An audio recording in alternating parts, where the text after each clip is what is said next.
Hello students, আজি আমি class 10 or advanced maths or অখণ্ড সংখ্যাৰ পাটিগণিত arithmetic of integers এই চেপ্টাৰটোৰ ওপৰত আলোচনা কৰিম। এটা ইন্টাৰেষ্টিং এটা চেপ্টাৰ। প্ৰথমতে আমি n ৰ সুক্ৰমিতা ধৰ্ম well ordering of n well ordering property কি হয় আমি এই বিষয়ে আমি আলোচনা কৰিম। এতিয়া স্বাভাৱিক সংখ্যাবিলাক আমি জানো 1 2 3 এনেকে স্বাভাৱিক সংখ্যাবিলাক আমাৰ 1 ৰ পৰা ষ্টাৰ্ট হয়। এতিয়া চাবা 1 টো আমাৰ 2 তকে সৰু, আকৌ 2 to 3 তকে সৰু, 3 less than 4 এনেকে গৈ থাকে আমাৰ। এতিয়া ইয়াৰ স্বাভাৱিক সংখ্যাৰ সংহতিটো আমি এনেৰে বুজাও set of natural number 1 2 3 এনেকে গৈ থাকে। এতিয়া 1 তকে আমাৰ সৰু স্বাভাৱিক সংখ্যা পাম নেকি? আমি নাপাওঁ। 1 তকে আমাৰ সৰু স্বাভাৱিক সংখ্যা নাথাকে, অৰ্থাৎ 1 টোৱে আমাৰ লিষ্ট মেম্বাৰ অফ n বুলি কওঁ আমি 1 টো। এতিয়া ইয়াৰ পৰা যদি আমি এটা সাবসেট লওঁ, suppose 1 2 3 4 এনেকে ললো, এতিয়া অৰ্থাৎ n ৰ এটা নন এম্পটি সাবসেটৰ আটাইতকৈ এটা কি থাকে লিষ্ট নেচাৰেল নাম্বাৰ থাকে। এতিয়া আৰু এটা চাবা 3 4 5 6 এইটো এটা ললো আমি, ইয়াৰ সৰু কোনটো 3 টো। অৰ্থাৎ আমি well ordering property টো এনেকে ক'ব পাৰো যে for a non-empty subset of n there is a least natural number। অৰ্থাৎ এটা অৰিক্ত সংহতি n ৰ ক্ষেত্ৰত এটা লঘিষ্ঠ স্বাভাৱিক সংখ্যা পোৱা যায়, আৰু n ৰ এই ধৰ্মটোক কয় আমাৰ সুক্ৰমিতা বা well ordering property বুলি কোৱা হয়। এতিয়া আমি WOP well ordering property টো গম পালো। এতিয়া নেক্সট আহিব আমাৰ mathematical induction বা induction method বুলি কয়। এতিয়া mathematical induction ৰ সহায়ত যেতিয়া আমি এটা statement প্ৰমাণ কৰিব যাওঁ, প্ৰথমতে আমি statementটো 1 ৰ কাৰণে ট্ৰু বুলি দেখাম। তাৰপিছত 1 ৰ কাৰণে যদি ট্ৰু হয় তেতিয়াহ'লে statementটো আমি k ৰ কাৰণে ট্ৰু বুলি ধৰিম। আকৌ k ৰ কাৰণে ট্ৰু হলে আমি k plus 1 ৰ কাৰণেও ট্ৰু বুলি দেখাম। Okay, let us consider an example 1 plus 2 plus 3 dot dot dot n equal to n whole into n plus 1 by 2।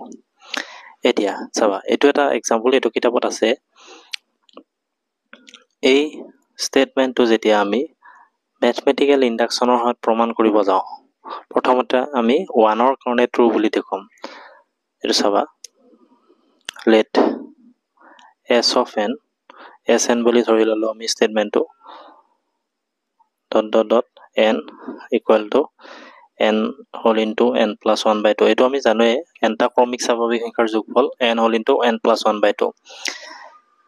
এতিয়া s1 টো কিমান হয় চাবা, মানে 1 ৰ কাৰণে স্টেটমেন্টটো ট্ৰু বুলি দেখাম। প্ৰথমতে আমি প্ৰথম 1 মানে ফাৰ্স্ট টাৰ্মটো লৈছো, এইটো 1 equal to আকৌ ৰাইট সাইড আৰু লেফট সাইড সমান হয় নে নহয় চাম, n whole into n plus 1 by 2। n ৰ সাইড আমি 1 বহাম, 1 plus 1 by 2, 1 into 1 plus 1 মানে 2, 2 by 2, 2 টো কটা গ'ল 1 থাকিল, তাৰমানে 1 equal to 1। অৰ্থাৎ লেফট হ্যান্ড সাইড আৰু ৰাইট হ্যান্ড সাইড সমান হৈছে, তাৰ মানে আমি কি ক'ব পাৰো s1 is true। কিছুমানে pn বুলিও ধৰিলে, আমি s of n বুলি ধৰি লৈছিলো। অৰ্থাৎ আমি স্টেটমেন্টটো n equal to 1 ৰ কাৰণে ট্ৰু বুলি দেখুৱালো। therefore the statement is true for n equal to 1। অৰ্থাৎ উক্তিটো আমি n equal to 1 ৰ কাৰণে সত্য বুলি দেখুৱালো। এতিয়া আমি ধৰি লম n equal to k ৰ বাবে স্টেটমেন্টটো true. let the statement be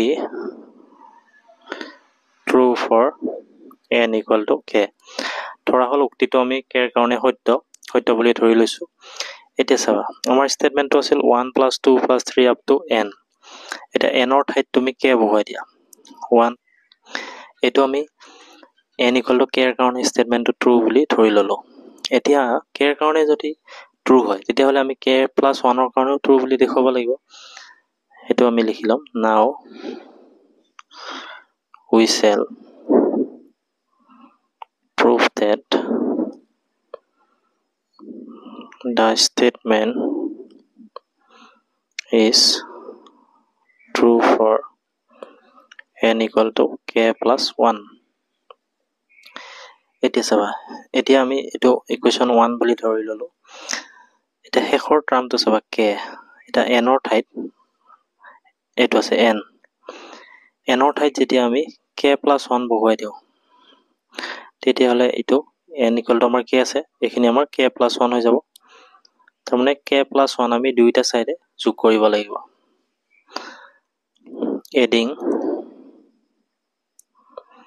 k + 1 on both sides of equation 1 সমীকৰণ 1 ৰ দুয়োফালে আমি k + 1 যোগ কৰি পাওঁ এটো চাবা 1 + 2 + 3 ...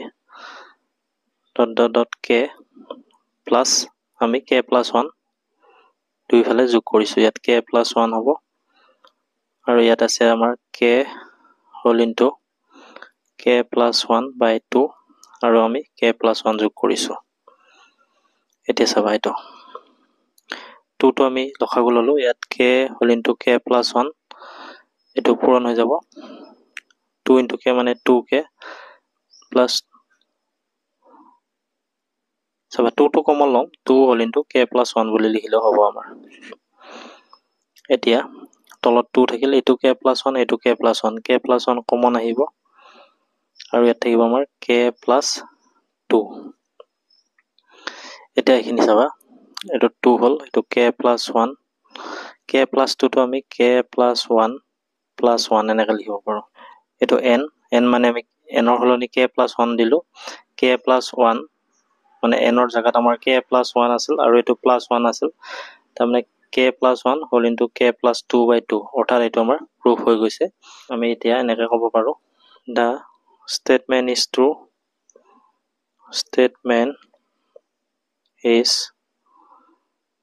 true for n = k + 1 whenever n = k is true.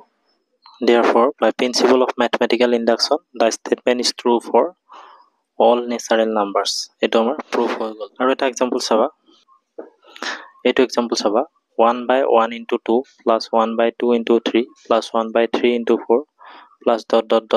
plus 1/n whole into n plus 1 equal to n/n plus 1 n belongs to n মানে n to স্বাভাৱিক সংখ্যা এটো আমি আৰোহণ পদ্ধতিৰে দেখুৱাব লাগে অৰ্থাৎ induction method or আমি দেখুৱাব লাগে এটো চাবা let Sn such that 1/1 into 2 plus 1/2 into 3 plus 1/3 into 4 plus ... 1/n whole into n plus 1 equal to n/n plus 1 n belongs to n এতিয়া চাবা প্ৰথমতে আমি s of 1 to sum মানে 1 ৰ কাৰণে স্টেটমেন্টটো কি হয় 1 মানে ফাৰ্স্ট টাৰ্ম এটো 1/1 into 2 equal to আমাৰ right hand side to চাবা n/n plus 1 n ৰ হলনি আমি 1 বহাই দিলো 1 plus 1 1/1 into 2 মানে 2 1/1 plus 1 মানে 2 এতিয়া left hand side আৰু right hand side সমান হৈছে তাৰ মানে স্টেটমেন্টটো true therefore s1 is true বা আমি এনেকৈ লিখিব পাৰো the statement is true for n equal to 1 এতিয়া আমি স্টেটমেন্টটো k ৰ কাৰণে ট্ৰু বুলি ধৰি লম let the statement be true for n equal to k এতিয়া আমি স্টেটমেন্টটো n equal to k ৰ কাৰণে ট্ৰু বুলি ধৰি ললো এতিয়া তেতিয়াহলে আমাৰ এটো 1/1 into 2 plus 1/2 into 3 plus ... 1/n whole into n plus 1 n ৰ হলনি আমি k বহাই দিলো k plus 1 equal to ওপৰত আমাৰ k হ'ব মানে n আছিল n ৰ হলনি k দিলো আৰু k plus 1 হৈ যাব এটো ইকুৱেশ্যন 1 দিলো এতিয়া স্টেটমেন্টটো আমি n equal to k ৰ কাৰণে ট্ৰু বুলি সত্য বুলি আমি ধৰি ললো এতিয়া আমি দেখুৱাব লাগিব স্টেটমেন্টটো k plus 1 ৰ কাৰণেও true now we shall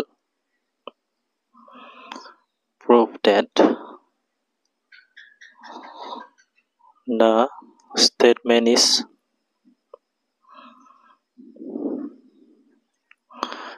true for n equal to k plus 1. এতিয়া লাষ্ট টাৰ্মটো আছে আমাৰ 1/n whole into n plus 1. তাৰমানে n জাগাত যদি আমি n ঠাইত যদি আমি k plus 1 বহাও আৰু এইটো k plus 1 plus 1 হৈ যাব, তাৰমানে 1/k plus 1 whole into k plus 2 হৈ যাব। অৰ্থাৎ এইখিনি আমি যোগ কৰিব লাগিব দুই সাইডে। Adding 1/k plus 1 whole into k plus 2। এইটো কি কাৰণত হ'ল, আমি n k ঠাইত k plus 1 আৰু এইটো k plus 1 plus 1 মানে এইটো চাবা 1/n whole into n plus 1, 1/k plus 1 whole into k plus 1 plus 1 মানে 1/k plus 1 whole into k plus 2 হৈ যাব। Adding 1/k plus 1 whole into k plus 2 on both sides of equation 1, মানে এই ইকুৱেশ্যনটোৰ দুইফালে আমি এইটো আমি যোগ কৰিম। এটা চাবা, এইটো 1/1 into 2 plus 1/2 into 3 plus dot 1/k whole into k plus 1 plus 1/, এইটো হ'ব k plus 1 whole into k plus 2 equal to right hand side to হ'ব আমাৰ k plus 1 plus আমি যোগ কৰিছো 1/k plus 1 whole into k plus 2। এতিয়া আমাৰ left hand সাইডটো নকৰিলে হ'ব, ৰাইট হ্যান্ড সাইডটো চাবা। k plus 1 তলত আছে, ইয়াতে আছে আমাৰ k plus 1 into k plus 2। আমি এলসিএম ললে k plus 1 whole into k plus 2 হৈ যাব। k plus 1 কাটা যাব, k plus 2 টো ইয়াৰ লগত পূৰণ হৈ যাব। k whole into k plus 2, k plus 1 কাটা গ'ল, k plus 2 কাটা গ'ল, ওপৰত থাকিল আমাৰ 1। এইখিনি হ'ব আমাৰ, তলত আছে আমাৰ k plus 1, ওপৰত আছে তলত আছে আমাৰ k plus 1 whole into k plus 2। ইয়াতে চাবা k into k মানে k square হৈ যাব, k into 2 মানে twice k plus 1। এইটো আমি উৎপাদক বিশ্লেষণ কৰিলে k square plus k এনেকৈ লিখিব পাৰো plus 1, মানে k plus k মানে twice k হৈ যাব আৰু k into k মানে k square হৈ যাব। অৰ্থাৎ উৎপাদক বিশ্লেষণ কৰিলে এইটো আমি এনেকৈ লিখিব পাৰো k plus 1 whole into k plus 2। এতিয়া চাবা এইখিনি, ইয়াৰ পৰা এটা k কমন ললো, k plus 1 থাকি গ'ল আৰু এইটো হ'ব 1 whole into k plus 1। তলত আছে k plus 1 whole into k plus 2। এইখিনি হ'ব আমাৰ k plus 1 k plus 2। ইয়াতে আছে k plus 1 একে আছে, এইটো k plus 1 হৈ গ'ল আৰু এইটো k plus 1 এটা কাটা গ'ল, আমাৰ থাকি গ'ল k plus 1/k plus 2। এতিয়া চাবা এইখিনি পালো আমি k plus 1/k plus 2 পালো। এতিয়া চাবা n সলনি যদি আমি k plus 1 দিও আৰু এইটো k plus 1 তাৰমানে k plus 1/k plus 2 হৈ গ'ল। এতিয়া এইখিনিও আমি k plus 1/k plus 2 হৈ পাইছো। অৰ্থাৎ আমি s of k plus এটাকে আমি ক'ব পাৰো, therefore s k plus 1 is true whenever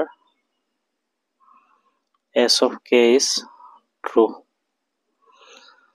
অৰ্থাৎ the statement is true for n equal to k plus 1 whenever n equal to k is true. Therefore, by principle of mathematical induction, the statement is true for all natural numbers। এইটো আমি এনেকৈ ক'ব পাৰো। এতিয়া আমাৰ উদাহৰণৰ এইটো অংক হৈ গ'ল। আমি নেক্সট ক্লাছত অনুশীলনী 3.1ৰ ওপৰত আলোচনা কৰিম।